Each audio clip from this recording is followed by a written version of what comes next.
Hello and welcome to Faith in the Gaps. This is Em, and today is April 23rd, 2019. It is the Tuesday after Easter.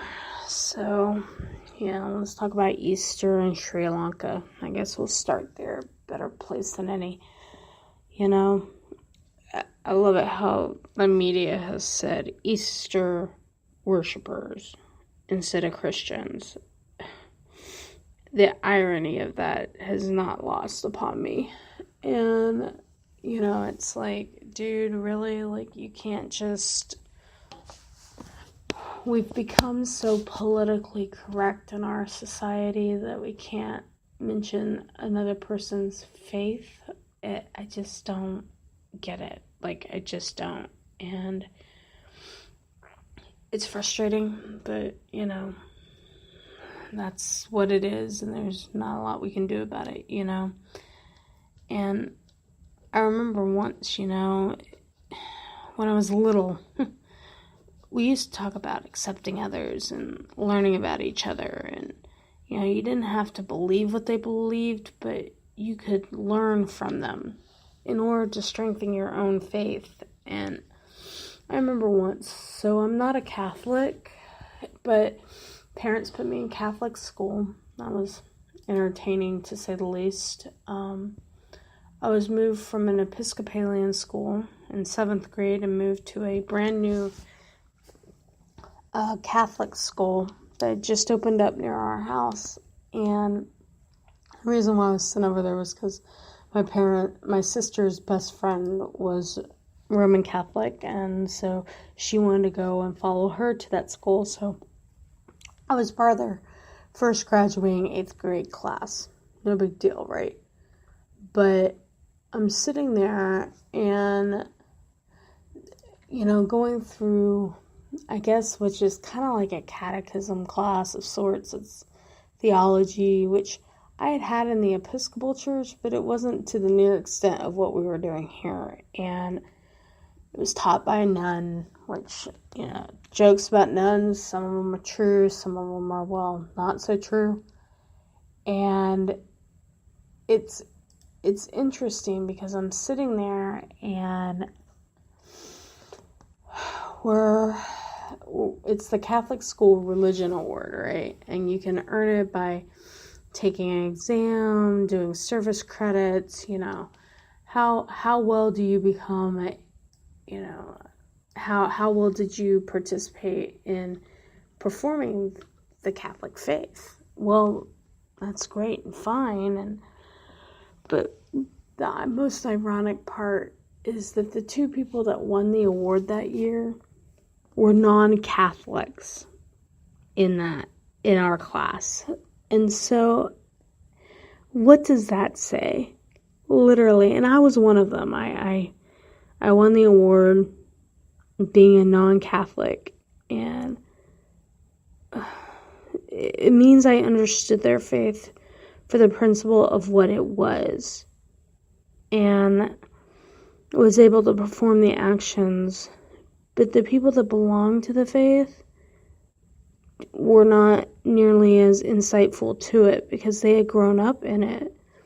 Which makes me wonder, is that how all of our faiths are? And that's why we end up doing what we do in our faiths. And how essentially we become bad Christians, for lack of a better term. And because we don't exude what our faith actually believes, because we're so used to it just being that way. And that brings up, we had talked a little bit last week about the concept of the, how we're all part of this tree, right? And the problem is that you've got the Islamic side of the house and then the Christian and the Judaism. And so it's like the Islamic is like the younger brother or the younger brother, and then the older brother is the Christians, and so it's this constant bickering back and forth, and a lack of understanding of ourselves. And and our lack of acceptance of the other. It doesn't mean you have to believe what they believe, and I would never encourage that. But it's a matter of understanding. And that's a very academic way to look at it. And I've been told I look at this from a very academic point of view. And if I'm looking at it from an academic point of view, then, I really, in all honesty, Karl Barth, who is one of my favorite theological authors of the 20th century. Let's see here. Oh, Karl Barth, excuse me. And he was a Swiss Reformed theologian. He's well known for his landmark, The Epistle to the Romans, involvement in the Confessing Church, authorships of the Barium Declaration, and especially his 5-volume theological Summa, the Church Dogmatics. Anyway, he has this amazing book that discusses how Christianity really should be and how it's a form of essentially communism in its true essence. But the key factor is everybody's like, when you talk about politics today, people are like, well, we really should be, socialist, which is another form of communism. And while I can see that as working, as long as you have everybody agreeing to the same moral standards. So, and that was my only argument with Karl Barth's argument is he believed that the way the church is set up, it's to be this socialistic, communistic-like environment where the group provides for itself and takes care of itself and nobody takes more than what they need. Well, yeah, that works if you all believe in Christianity and you all have the same interpretation of the Bible, the same interpretation of what is a need and how much is too much, how much is enough. If you don't have any of that and it's not the same, then it becomes the slaughter. It's a slaughtering of a society, and I think, you've got, and we can know that's not how it's gonna work, because if you look at the Protestant denominations alone, you got some that believe in the homosexual marriage, some of them that don't. I'm not gonna express my opinion here of what I think of that, but because that's not what this podcast is about. But you sit here and you have society that's come in and just blown it all up. There's no way Karl Barth's idea of what the Bible actually says and what could actually exist together, unless if everybody's in the same format. And I think that's the sad part about all of this, is that you can't get it to that point where we're all in the same scope, which, is kind of sad, but that's just me. In an ideal world, Karl Barth's idea works wonderfully. When you have multiple denominations, multiple people, and everybody has this concept of free will. And I think that's where Karl Barth really just kind of failed in his analysis and his summary of what the church actually is because he failed to take into consideration free will. And, with free will is the fact that we've got this problem of, how do I put it, where we get to a point where we each make a decision based on our need and us first. And as much as we want to say, yes, I will take care of somebody else, and yes, I will take care of them and not take too much for myself. That's an actual really forceful thought to do. And there's a regret and there's a disappointment that always comes with that positive thought somewhere. Because in the end, we are all selfish, and getting any better than that is fundamentally not within our nature to do so. And I think that's what's so hard about it all, and which, you sit there and you see the Christians just hooting and hollering online and social media about how the media called them Easter worshipers. Folks, those people that complain the most are 9 times out of 10 only Christmas, Easter Christians. And they don't go to church every day. They're far from it. And yes, is it wrong? Yeah, but yeah. Anyway, so what did I do this Easter? Well, get off that heavy topic for a little bit. I'm sorry I spent so long on it. But, this Easter was kind of hard. Ben and I decided to clean the house. So the first time that I've actually had my kitchen clean, like really clean. I mean, don't get me wrong, I take the trash out and I do the dishes and I cook, but really clean to where it's like I actually like being in the kitchen again. I finally got it done this weekend, Saturday and Sunday, and it was hard though because it was our 5 years of meeting one another anniversaries. So, but the kids weren't there, which makes me wonder, what's going on there. And we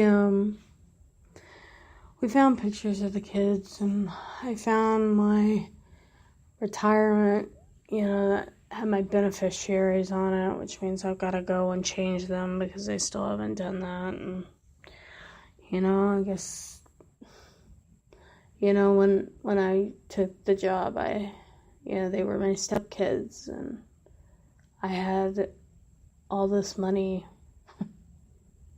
I had all this money dedicated towards them, so in case if I passed, that they would at least have something to start to pay for their college educations. And, and I had a couple other not life insurance policies, but policies through my work where they were beneficiaries, and I know Ben did too. And I mean, at minimum, they were getting $1 million each.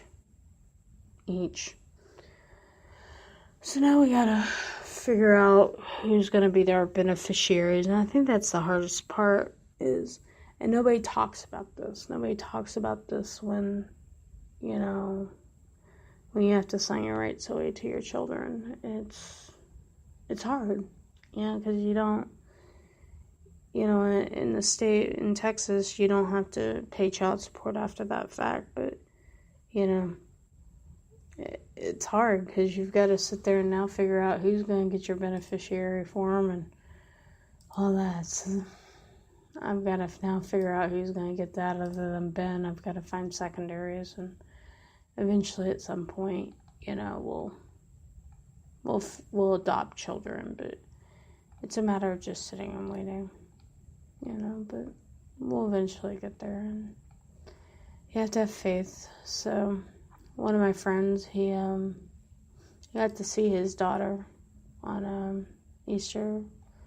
Their divorce isn't finalized yet, so he will eventually, face what Ben and I face, and we know this, but keep him in prayer because at least he got to see his daughter, which is better than a lot of us parents who didn't.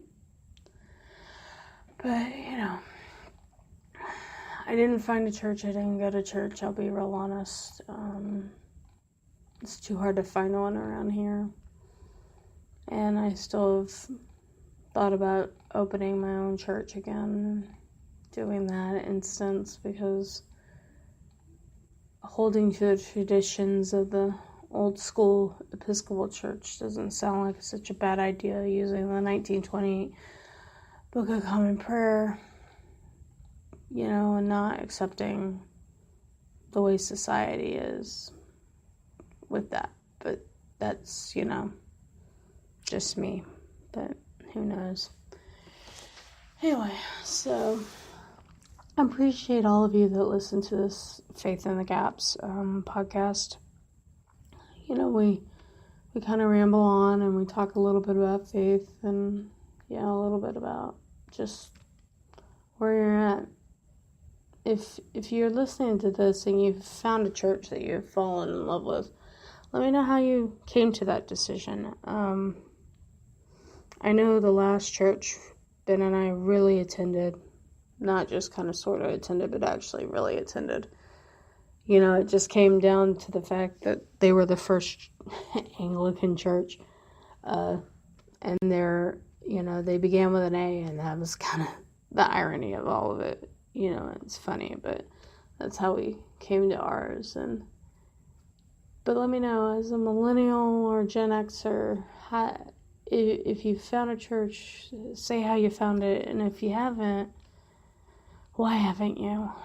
What problems are you facing with the churches that are there today that are, because essentially it's like your way, anyway, in all churches now, which is sad in a lot of ways, I think, and we were attending a Russian Orthodox church, which I kind of sort of liked. I really enjoyed the ceremony or the ritual.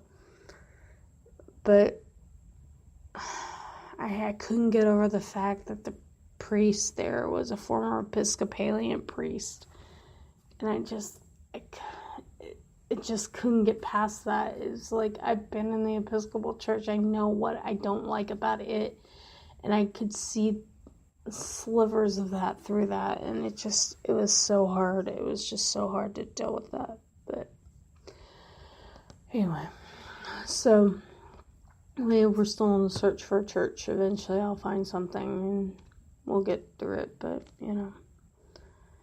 Anyway, if you've got topics you'd like me to discuss, please leave them in the comments below as well.